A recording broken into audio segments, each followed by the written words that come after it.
Good evening friend, आप सभी लोगों का मेरे YouTube channel future academy by CP sir में स्वागत है। मैंने एक चैनल बना रखा है यूट्यूब का, उसका नाम क्या है? Future academy. इसका मतलब क्या होता है? फ्यूचर एकेडमी मतलब भविष्य, जो भविष्य हमारा होता है उसको बनाने के लिए एक संस्था का क्या करना, निर्माण करना। तो मैं उसी के पर्पस से आप सभी लोगों को प्रतिदिन एक अच्छा वीडियो इस प्लेटफॉर्म पे उपलब्ध कराता हूं, जो आपके एकेडमिक लेवल का हो चाहे आपके कंपटीशन लेवल का हो, दोनों के लिए क्या होता है, महत्वपूर्ण होता है। और जैसे कि मैं ग्रहों के बारे में बता रहा था आप सभी लोगों को कि ग्रह जो होते हैं वो उनके गुण क्या होते हैं और गुणों के साथ साथ में उनकी पृथ्वी से दूरी क्या होती है, इन सभी पे हमने चर्चा किया। आप सभी लोग जानते होंगे कि मोबाइल का जब कभी भी पिक्सल देखते हो ना, मेगा पिक्सल, तो बहुत खुश होते हो। क्यों? क्योंकि कहते हो कि ये हमारा 50 या 60 मेगापिक्सल का कैमरा है जिसकी क्वालिटी क्या है, बहुत जबरदस्त है। लेकिन मैं एक बात आपको और बताना चाहता हूं इसी बात पे कि जो हमारी आंखें होती हैं उससे बड़ा मेगापिक्सल किसी भी कैमरे का नहीं होता है या मोबाइल का, क्योंकि मोबाइल बहुत आती है, आप देखते हो, चाहे एप्पल हो, चाहे हमारा वीवो हो, चाहे रेडमी हो, चाहे रियलमी हो, चाहे सैमसंग हो, कोई भी मोबाइल हो, दुनिया की कोई भी मोबाइल, जो आपकी आंखों के कैमरे के बराबर नहीं है। इसके मतलब कि हमारी आंखें जो है वो कहां तक देख सकती हैं, अनंत तक, लेकिन कोई दुनिया का कैमरा जो होता है वो अनंत तक नहीं देखता। लेकिन उसके लिए सूक्ष्मदर्शी, लेकिन कैसी सूक्ष्मदर्शी?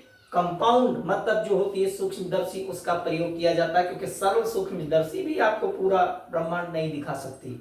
लेकिन कहते हैं मेरी आंखें बिना किसी का प्रयोग किए हुए स्वतः ही आराम से यहाँ बैठे हैं और तारे को भी देख लेती हैं और साथ में ग्रहों को भी देखती हैं और साथ में क्या करती हैं, चंद्रमा जैसे, ये भी क्या है, ग्रह है, उसको देखती हैं, सूर्य को भी देखती हैं, ढेर सारी चीजें हमारी आंखें देखती हैं। तो उसका जो मेगापिक्सल है, आप याद रखिएगा कि हमारी आंख का जो मेगापिक्सल है, आंख का वो कितना है?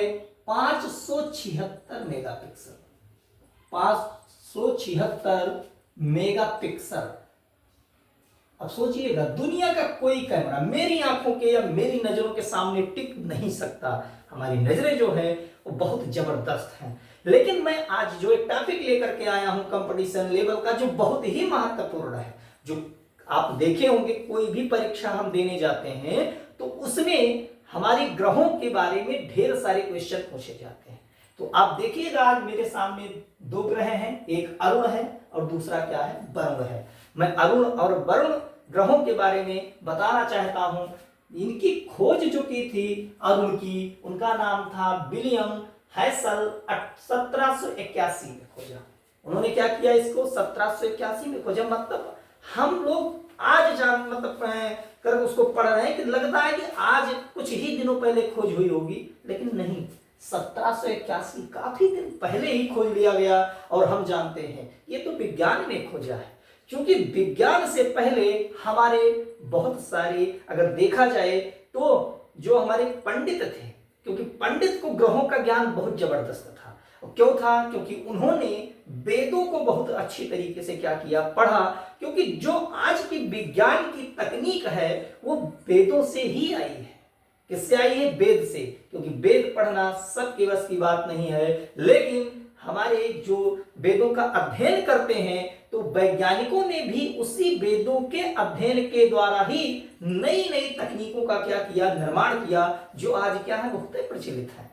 तो आप देखिएगा, दूसरे पॉइंट की भी बात करता हूं, क्योंकि जो हमारा अरुण है वहां पर मीथेन गैस की क्या पाई जाती है, अधिकता पाई जाती है। क्योंकि अरुण गैस पे मीथेन गैस ज्यादा पाया जाता है और इसी मीथेन गैस के कारण इसका रंग कैसा दिखाई देता, हरा। ये एक इंपॉर्टेंट पॉइंट है, क्योंकि हम जानते हैं, आप इसको कई परीक्षाएं टेट हो या सुपर टेट हो या यूपी अभी लेवल की जो परीक्षा, यूपी पुलिस की परीक्षा चल रही है, या फिर क्या हो, कोई अगर बीएड की एंट्रेंस एग्जामिनेशन है, चाहे डीएलएड का एंट्रेंस एग्जामिनेशन हो, लेकिन होता नहीं है, होना चाहिए मेरे समझ से। तो कहते हैं इन सभी प्रतियोगी परीक्षाओं में ये सभी पॉइंट पूछे जाते हैं। तो हम जानते हैं कि अरुण कैसा दिखाई देता, हरा दिखाई देता है, लेकिन किसके कारण? मीथेन गैस के कारण, क्योंकि वहां पर मीथेन गैस अधिकता में पाई जाती है, जिसके कारण उसका रंग क्या होता है, हरा होता है। फिर हम आगे बढ़ते हैं, चूंकि इसके परिक्रमण की बात करते हैं तो पता लगता है कि ये पूर्व से पश्चिम दिशा में क्या करती है, घूमती है। और साथ में जो अन्य ग्रहों के क्या है, विपरीत है। यही एक ग्रह है जो अपने मूल ग्रहों के साथ, जो इनके साथ हैं, उनसे क्या करता है, विपरीत चक्कर लगाता है, पूर्व से पश्चिम। नहीं तो हम सभी ग्रहों के बारे में क्या पढ़े कि पश्चिम से पूर्व क्या करते हैं, गति करते हैं, लेकिन ये विपरीत क्या करता है, चक्कर लगाता है अन्य ग्रहों की अपेक्षा। चलिए ठीक है, अब बारी आती है किसकी, वरुण की। वरुण भी एक ग्रह है, उस ग्रह के बारे में जानकारी हम लेते हैं।